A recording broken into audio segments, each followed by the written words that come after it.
Hello, fellow parents and educators. Thank you for joining me at Education Evolution, where we are disrupting the status quo in today's learning models. We talk about present-day education, what's broken, who's fixing it, and how.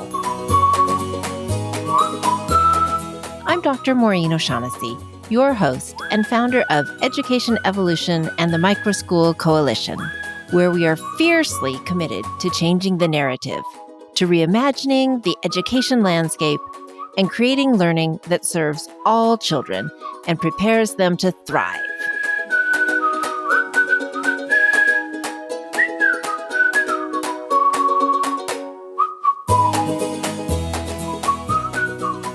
Hello, Education Evolution listeners. Today I am with Nana Campana, and it is so great to have her here. Nana, welcome. Hi, Maureen. Thank you for having me. Absolutely. Nana took my Microschool 101 workshop and then enrolled in my Build Your Microschool class, and she is on a mission. I can't wait for her to share with you how she's taken her mission of inclusive learning and is pivoting to opening a microschool, one that will serve learners long beyond the end of the pandemic. Nana, let's start with, how about you describe your opening next week microschool? Well, Untethered Minds is, how would I say this? I think it's like a little dream that I didn't realize I even had until I came across the microschool course that you provided. I've always had this, I've been an educator for over 18 years, and I've always had this passion of reforming education and wanting things to look different. And I've done a lot of that as an educational therapist in the afternoons, but I always wondered what it would be like to actually have a place where children can come and would be constantly challenged to reach their full potential and for their cognition to really be tapped into and their weaknesses be worked on so that they can become strong. And so that's how Untethered Minds is being born now. And so the focus is exactly that, just creating an environment where academics are there, because obviously academics are important, but more importantly is teaching the children how to learn well, so that no matter what content is presented before them, they would be able to tackle it with confidence and self-efficacy. Love it. So if I walked into Untethered Minds, what would I see? So it's a combination of things. I did require that the parents enroll the children in an accredited online academic program. I do live in Miami, Florida, which means that for the longest time we were the epicenter of this pandemic.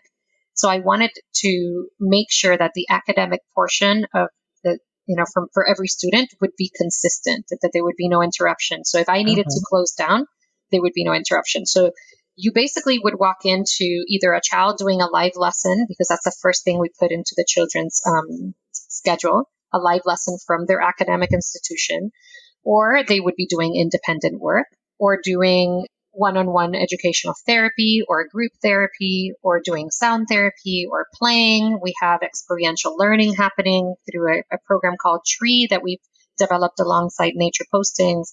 There's dance therapy through Spectrum. We have chess and ceramics and all sorts of different enrichments, because ultimately the goal is that the children would really not just to educate the academics, right, and the brain, but the whole child would be treated. Therefore, creativity plays a huge part. We also have a drama class and a speech class that the kids participate in. So depending on what time of the day you come in, all children will be doing different things because they all have their individual learning plan and their individual therapy plan. And so you would walk around. We do actually have a tree house with a slide, and we use that a lot for. Oh my gosh. So you might see some kids playing there. You might see some kids interacting with coding. You might see some kids just sitting and working on independent work. It depends on who you're looking at the time. Oh, how magical. So many ways to create and express. And sadly, our schools oftentimes lose that or lose funding for those really important holistic pieces.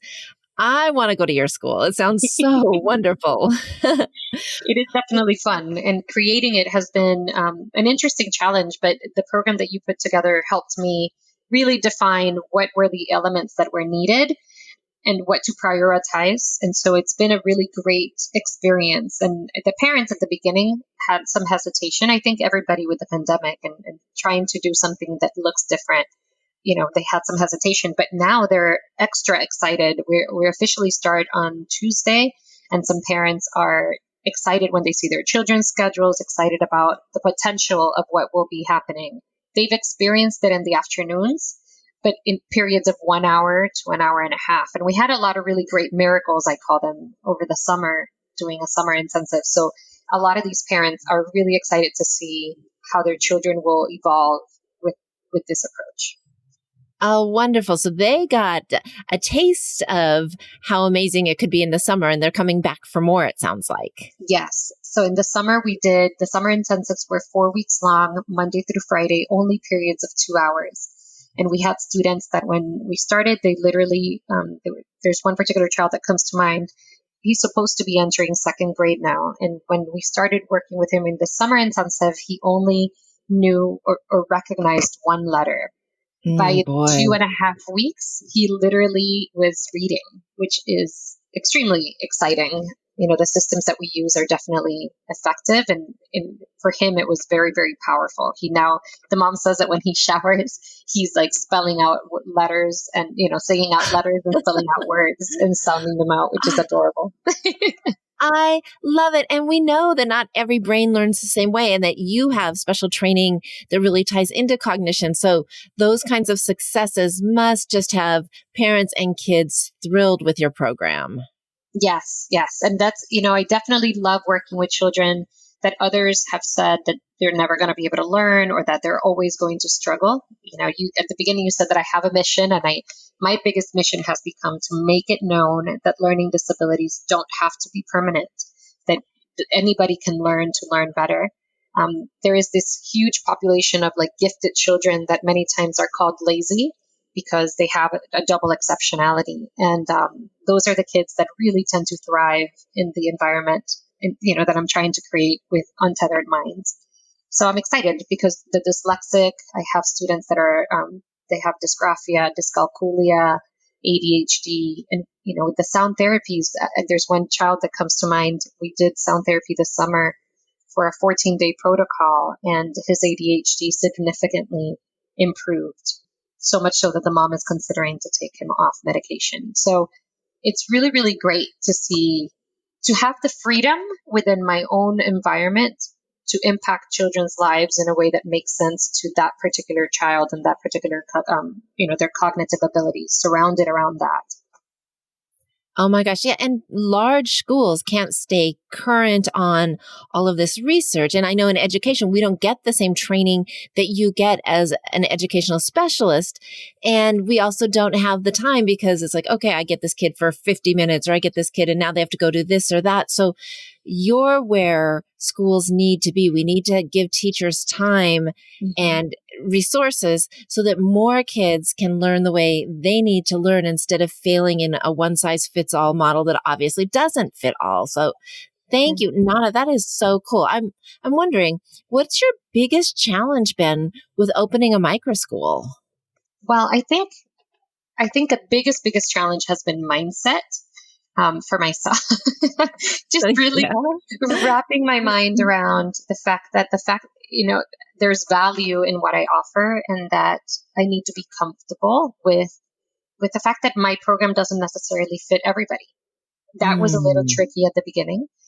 Also organizing and finding all the systems to ensure that I have ways to communicate with parents effectively, a way for parents to pay. So a lot of the administrative has been a little tricky. I've been an educator and always focused on working with the children, but stepping out and doing that business portion and figuring out how to do things in a way that makes sense to me, that I'm not going to drop the ball, has been tricky. But I think I started to really get a grasp around how do I organize myself, how do I organize my schedule, train the therapists that I'm bringing along, other people that are coming to support, even educating parents as to how do they become parent ambassadors. That's something, Maureen, that you you do well, having students take ownership of their leadership and encourage Uh-huh. others. And then even the parents doing the same, being able to go out and speak. So I think the biggest challenge has been me just figuring out the administrative and me coming to terms with, I am not like anything else that's being offered right now. I am creating something new and just taking the next step, no matter how scared how scared I am. Yes, yes, it does take courage to start any business. And I think too, as people that work with children, our hearts are in it for the kids. But it's like, no, I have to charge. And Yes. I have to make sure I have parents that are have the right commitment, have the right kid that's a right fit for the school. And I know you would love just to take everybody and not worry about all those things, but you're also trying to sustain a business. And that is a mind shift and it is scary. So kudos for all of your courage and for sticking with the discomfort to make this happen. Yes. And, having the group that you set up within Facebook for, I might not comment a lot because things have been hectic, but I do go in there and I become very encouraged by other people's comments, by questions. I get ideas. There are sometimes sticking points. Knowing that you are there if I need something has been very valuable. Sometimes I literally stop and I'm like, okay, what would Maureen say? What would she tell me to do in a situation like Oh, this? And that has been helpful because I remember that you and I had a conversation at one point and you said, it can be hard to figure out the marketing and where do you get the next student from. And it's been a really interesting dynamic to just do Facebook Lives and just really educate the parents and provide lots of solutions. And then those conversations turn into other things. So thank you for being a great support for me and a great cheerleader. It's been really helpful. my pleasure, because my vision is that we have gazillion micro schools and options for our kids until everybody's thriving. So I am thrilled with what you are doing. Nana, just catching you for the interview, you were talking about painting and puppies. What is your day looking like when you're opening right after Labor Day? What have you been up to today? So I part of the program, because I do work with kiddos that struggle with learning. Sometimes they become very, very anxious. So we are getting we did get two dogs that are going to be our little therapy dogs or service dogs. One of them is already in puppy training, and then we just got the second one. So we also had to reorganize my office to make sure that we had adequate space for the students to be able to do their individual lessons or independent working time without distractions. So we went ahead and had someone offer to do the construction, and today I have to go in and paint. So when we go in on Tuesday, we're going to have hopefully a readily painted office that is going to have lots and lots of color and lots of resources available for the kiddos to interact and do things individually. Whines and barks of the young dog that has not been trained yet. But I'm excited, and I think part of what we're doing too, there's going to be a movement. There is a movement center, I think it's how I would like to call it. And it has every day we have different exercises that we do for primitive reflexes. And there's like hula hoops, and we have to juggle some things, and we have to balance on a balance beam. So there's all of that will be a part of the first day of class, which I'm excited. Oh, that sounds so cool. And one thing I think you've done really well, and I'd love to have you explain a little bit to our audience. I think you've really created your tribe. I mean, somebody's in there painting today. I know you're working with some cool movement people and the cool tree program. Who have you gathered in, and what would you suggest to other folks in terms of gaining these resources? So I would say think outside the box. Many times when you think of a school, you try to stay within the boundaries of what a school has always offered, like art and music and PE. And for me, because I've been an educator and I'm also known to be a really out of the box thinker. For me, it was like, well, I want to think about what do I want my children to experience in life? What are the things that I absolutely value that's going to be life changing? Because I think that there's been a huge shift in education where there's a focus on content teaching, but we are teaching a generation that I don't think needs any more content. We have so much content. Yes. And so Yes. it's really interesting that we focus so much on content. And I tell, when I train teachers as a writing coach, part of what I tell them is no one will ever ask that student again about the princess and the pea that you're reading about, ever. What they need to know is the thinking skills to be able to read any story and answer any question that's presented. And so I think that what I did was really think about what are the skills that I know a child in the future will need to be able to survive this world. And a huge part of it is discernment, being able to discern what's true and what's not, clear, logical thinking, not being afraid of anything, right? Just kind of stepping in and being bold and curious, really ignite that curiosity. So I found different programs or even neighbors within where my office is, and just really sought out how could this be incorporated into the day to day. So there is a place here in Miami called Salsa Kings, and they offered a really neat class for children. And I asked them if they would be willing to offer it in my center, and they said yes. There's a good friend of mine who owns an experiential learning program called Nature Postings. And her and I were talking about how we can combine our programs to really do something amazing for the kids. And so we came up with a tree program. And that one is meant to be teaching research through experiences and great, I forgot the other E. And encounters, because the goal is that, you can talk about animals with children all you want, but if you allow a child to encounter that animal and touch that animal and take care of that animal and dissect that animal and then go out into the field and look and complete that research of that animal, that lesson will really, really be engraved in the child. So that's what that program is all about. But I think in reality, it's just really thinking outside the box and saying, in where my office is, there's a music school called School of Rock.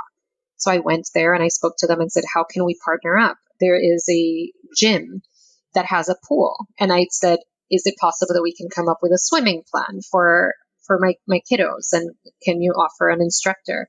So just really not being afraid of asking your community. I think that because of the pandemic, everybody's enrollments are down.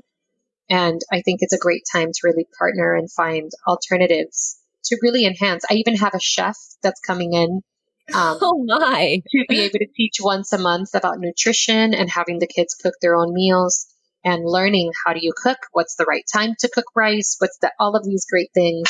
I have a chocolatier that's right across from the street from me that she's coming in and talking about how do you make chocolate, the quality of chocolate, and then she'll have chocolate available for the kids.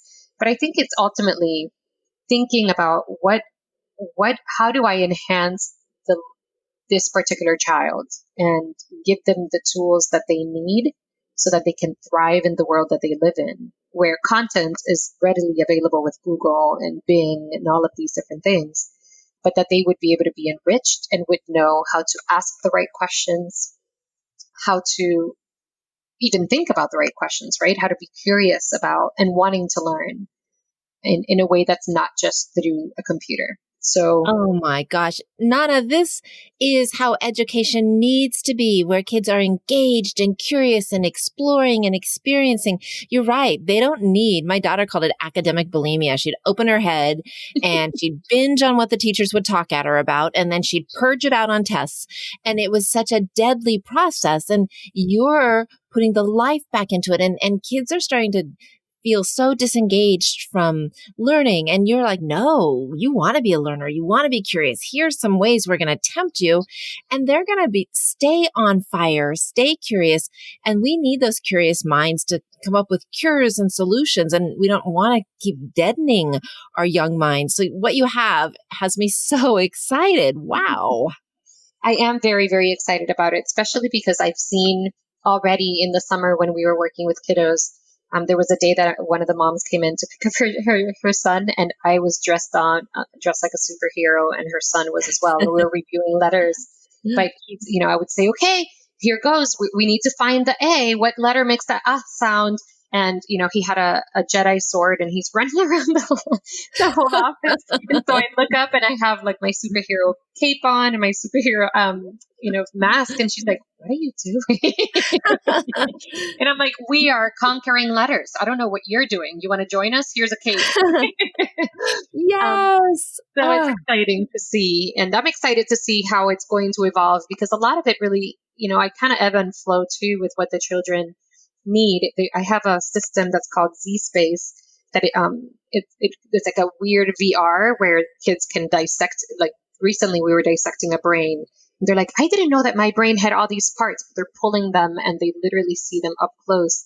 And to watch that curiosity, and then the conversation after that was, well, let's write about it. Let's write a journal entry as if you were being the brain and you were being dissected, right? And how would that feel? And how would that? And so it's just really tapping into how do you cause the child to want to engage and to no longer want to always be attached to a computer and a game and a video. Yes, absolutely. I have one last question for you. Nana, if you had a magic wand for education, what would you wish for the future of learning for all of our wonderful kiddos? I would say inject creative curiosity back into it. I think that get rid of textbooks. Not that they're Yes. completely terrible, but I think that just make learning what learning truly is, right? If you think as an adult, we naturally want to learn. We constantly go on Google to find out things, and that's what we need to foster, not just sit down and learn the 50 states. Mind you, I do teach geography, but I do it through drawing. We draw the world, and the kids at the end, the goal is that they would be able to remember it. And of course, as they're drawing it and they're talking about it, they're having a blast, but they are remembering what are the capitals. And so finding creative ways to really tap into the children. So the magic wand would be, let's allow teachers to be teachers again and to do what they do best without having such a rigid environment for kiddos. Developmentally, children are not ready to sit in a chair and learn when they're very, very young, and that's what we're doing. Kiddos are no longer taking naps. Kiddos are no longer playing, and the majority of the learning up to age 5 happens through play. If you look at an X-ray of a 3-year-old's hand and a 5-year-old's hand and then a 7-year-old, you'll see that the hands are not even fully developed, yet we're forcing these kiddos to sit quietly, to hold a pencil with supposedly the right grip in kinder. And it's almost impossible. Their hands are not prepared for it physically. So Wow. magic wand would be teach to the grain of the brain. Allow the children to be where they are developmentally and continually challenge. Individualized instruction, I think, is so important. And stop teaching the whole class, like the whole class actually can learn at the same time, because they can't. Not everybody's has the same strengths. So I think that's a wonderful magic one. And truthfully, I don't want to sit and passively learn as an adult. So it's not just early childhood and elementary. It's a disservice and it numbs out any brain to go from one room to the next and be talked at and to have to read out of dead books and what you're doing. Curiosity and creativity has no age limit. So I wish that magic wand for all ages. Nana, thank you. Thank you so much for joining us today, for inspiring others to take their mission and to let it drive them to open a school that serves more kids. You are an inspiration and have a great opening next week. Thank you, Maureen. And you're an inspiration to me as well. Thank you for having me. It's been a huge blessing to be a part of the course and to have the chance to do this. So I'll come back and tell you all about it next week. Sounds good. Thank you. Thank you.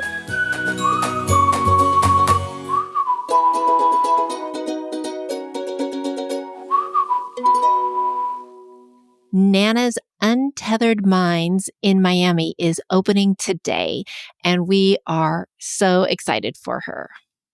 Her whole idea of moving beyond content and helping children reach their full potential is fantastic. When we look at the enrichments she is offering, dance therapy, environmental therapy, drama, chess, cooking, coding, kids have such a rainbow of experiential learning that they can shine in so many ways. And there's no reason that our schools can't be updated to make learning this dynamic and this learner directed. When we talk about learning through play, there is a ton of research to support it. UNICEF has it as a sustainable goal, and it talks about why learning through play builds lifelong learners and supports children's overall development. I have a link in the show notes for that. And then play continues to be important in the elementary. And I have another link to an Edutopia article, and they talk about studying children's play and say that they saw children's bodies and minds were most engaged and focused when they were offered time, space, and meaningful materials to make sense of what they were learning. Teacher-directed activities and transitions are no substitutes for opportunities for exploration, creativity, and socialization. Amen. And I have to confess, working with older kids, we are thrilled by the makerspace movement. In fact, many high school libraries have converted to these zones of creativity. If you haven't heard of makerspaces are collaborative workshops where young people gain practical hands-on experience with new technologies and innovative processes to design and build projects. And it can be done in any kind of physical space. Classroom shed, storage room, freestanding building. We have a bunch of drawers, these big cabinets full of drawers with all different kinds of materials for kids to create with. And we can't wait to get past the pandemic and let our kids have access to it again. I've included a great makerspace resource from Renovated Learning in the show notes. Nana has done some other things really creatively too. She knows that academics do play a role, and so she's had her students sign up for the free online education so they can continue with their pace in math and English and have support at Nana's school. And then if they do have to shut down for any amount of time, the kids can keep the academics going without any interruption. So she is blending in this free resource, and instead of creating the planning and the lessons for that, that frees her up to have chocolatiers in and to have the kids swimming down the block. So it frees her up to do all of the experiential enrichment and know that the academics are happening. I really love that her biggest mission is to make sure that people know learning disabilities don't have to be permanent. There's so many kids that feel like they are their label, and that is not true. And her background in cognition, she really is able to help reframe and rewire things for kids. So that is one impressive mission. I thought it was great that mindset is a big challenge. I think that sometimes when we start something new, we have to fake it till we make it and be more courageous than we might be feeling inside. And I love that she said she's taking the next step continually, no matter how scary it is. That's honest. And any new endeavor, there should be a little trepidation, or maybe we're not really at our growth edge. We've talked a lot in the past about creativity. Our second episode was on imagination and creativity with Patty Dobrowski, and you can go back and look in her show notes. She's done a lot of great things with imagination. And of course, Sir Kenneth Robinson is the TED Talk hero, and he laments the loss of creativity in today's childhood. So creativity gets a lot of bandwidth, and for Nana to be saying this is what we're all about makes her school so special. When she talked about advice, she's encouraging all of us to think outside the box. What other offerings could we have? What are my values? What do I want my kids to experience? It's noble that she wants life-changing experiences. And it's true. Our generation of kids don't need any more content. They need to know how to think, and they need future skills. They need to be able to discern. They need logic. They need to be bold and curious. So like Nana, we need to look around and ask, how can we partner up? Don't be afraid to ask your community. We need to be thinking of enriching and enhancing and giving kids tools to thrive and not content. And wouldn't you want to have a school where kids are doing virtual brain dissections and sliding down slides and drawing to learn their geography? So let's be thinking about that, and let's help our teachers. Like Nana said in her magic wand wish, let's help our teachers get to be teachers again without such a rigid, stifling, textbook driven environment. Let's let them have kids developing at their own pace and give them space and tools to personalize instead of trying to teach to a whole class. So Nana, you are a trailblazer and inspirational. And let's see if this can help us create more microschools and more schools within schools where kids really get to create and have enrichment.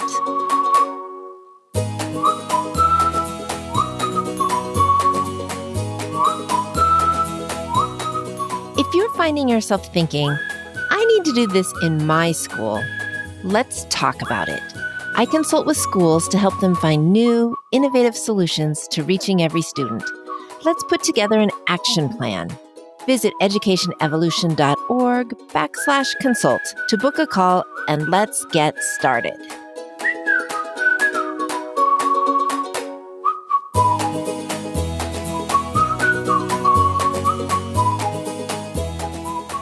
Education Evolution listeners, you are the ones to ensure we create classrooms where each student is seen, heard, valued, and thriving. We need you. Let's go out and reach every student today. I'd be so grateful if you'd head over to your podcast app and give a great rating and review if you found this interview valuable.